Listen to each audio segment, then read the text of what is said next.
this monument is supposed to represent hope.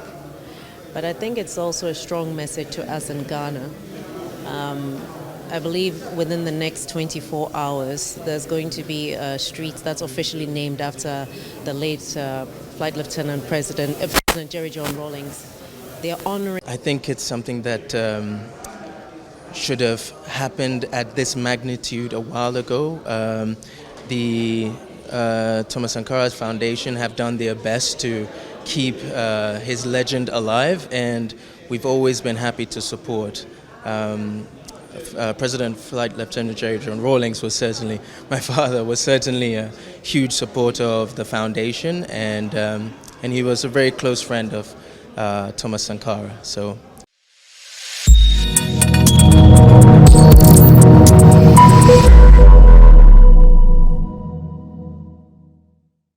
It's a very significant day because aside from the fact that it actually brought together a lot of heads of states and representatives of various countries in the sub-region, it also is a very important milestone in terms of a country understanding the significance of its history and paying tribute to its history and making sure that current generations don't forget their history in order to be able to chart a forward path.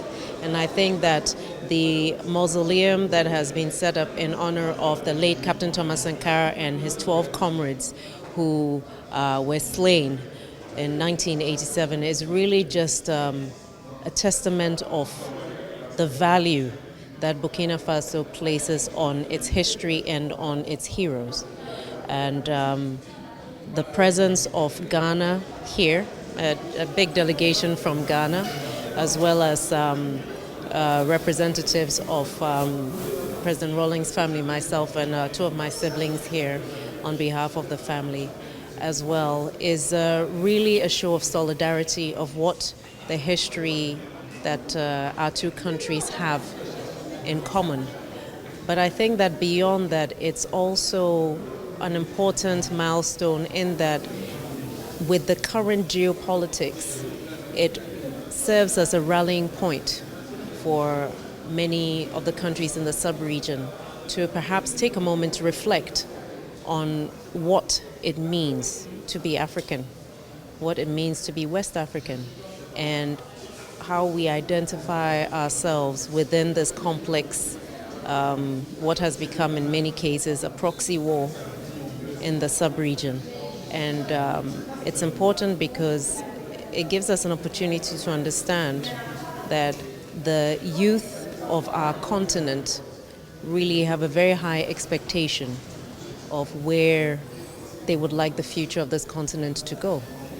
And we need to make sure that in providing leadership and governance, we're providing hope as well. And this monument is supposed to represent hope. But I think it's also a strong message to us in Ghana.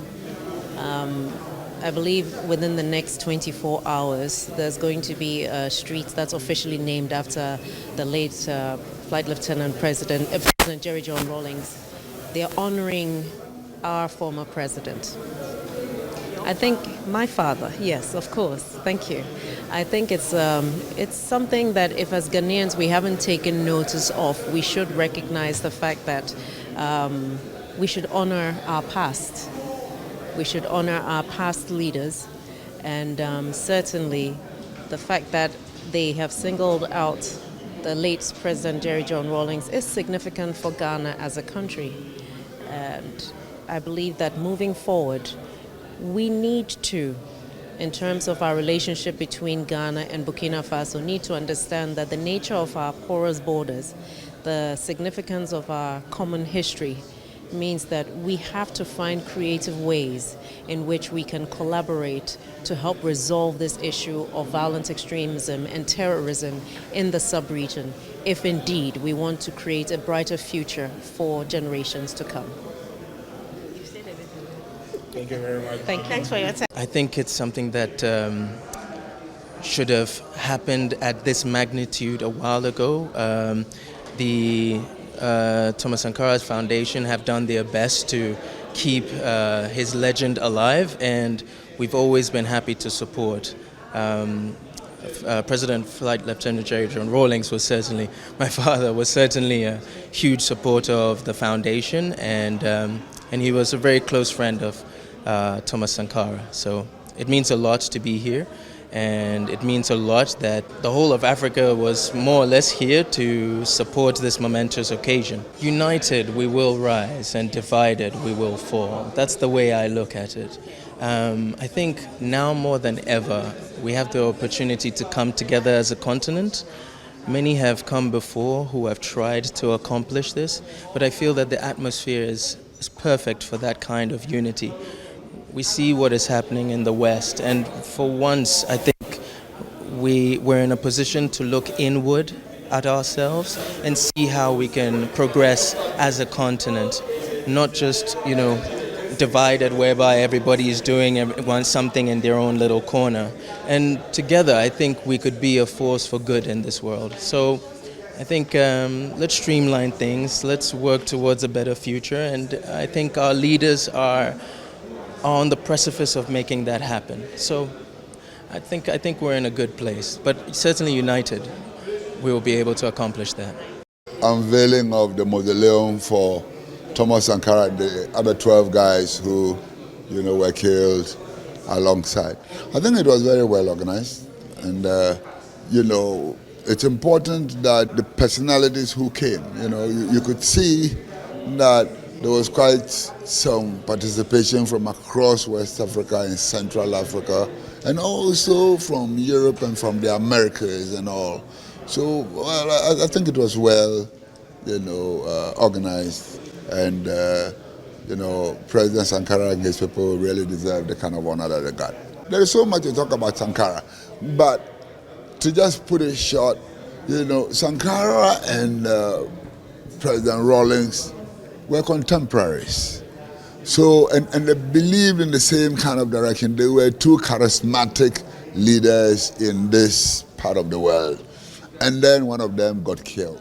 So, President Rawlings carried on. So you can see that once you want to talk about Sankara, you have to look at him from that perspective, that these were two revolutionaries from this part of the world, who were very close to each other, cooperated with each other. One got killed, one carried on and became, a civilian president and all that. So that is Sankara for you. I think Ghana is doing quite a great deal. You realize that, when Burkina Faso, Mali and Niger declared that they had formed Ghana's president was the first, in ECOWAS to come down to visit them, to talk to them and to find out what exactly was happening. His Excellency, yes, President John Dramani Mahama. So you can see that is along the lines of what we are doing. We are building up the cooperation along those lines. So our cooperation is, and that is why we are here, for instance. The President of Ghana would have been here, except that that did not work, for both of them, both presidents, because the President of Burkina Faso was also not at the celebration. So, and we are here. So you can see that we are building, the cooperation is building quite some momentum, and I think that eventually, we will all succeed. It's an honor to stand with you this afternoon on this very special date of May the 17th, 2025, for the official inaugural ceremony given to the Thomas Sankara and his 12 companions mausoleum here at the Thomas Sankara Memorial. My pleasure to sum up in a few words the first two speeches delivered at the introduction of the ceremony. In fact, we opened up enthusiastically with the welcoming address of Mr. Maurice Konate, High Commissioner of the Province of Kadiogo, President of the Special Delegation of Ouagadougou. He underlined that it is with great joy and deep emotion that he took the floor on this historic day to welcome all of you to Ouagadougou, capital of our beloved homeland, Burkina Faso. For him, your warm and numerous presence is a proof that our collective memory is alive and that history continues to bring us together. We are gathered here today to inaugurate the mausoleum of Thomas Sankara and his companions, a memorial to those who sacrificed their lives for the ideals of justice, dignity, sovereignty, and progress. He insisted that this mausoleum is much more than a monument. It's a symbol.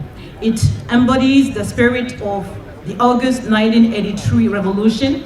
It reminds all of us of the unshakable commitment of President Thomas Sankara and his 12 companions who fell on October the 15th, 1987, and it calls on all of us to pursue the dream of a Burkina with integrity and standing. This project, supported by the nation's driving forces and carried by the will of the people, today finds its full meaning, that of doing justice to memory, educating generations, and promoting strong patriotic values. In this respect, he solemnly appealed to all of the inhabitants of Ouagadougou and to all the people of Burkina Faso and all visitors to make this place their own, to make it a place for meditation and reflection, but also a place for passing on our history and on our struggles. He wished on one hand that this mausoleum will live to the rhythm of memory, but also to the rhythm of life, exchanges, and cultural and civic sharing. On the other hand, he wishes that this ceremony will also be an opportunity for you to discover or to rediscover the human, artistic, and historical riches of our capital. Ladies and gentlemen, after this engaging and inspiring speech of Mr. Konate, the President of Thomas Sankara Memorial International Committee, retired Colonel Major Daouda Traoré. He took the floor on behalf of the International Committee to welcome all the attendees and to salute the presence of their excellencies in this place charged with history and intense emotions. For him, this ceremony is a significant step forward in their mission to promote and to perpetuate the memory and ideals of our nation's proclaimed hero, Captain Thomas Sankara.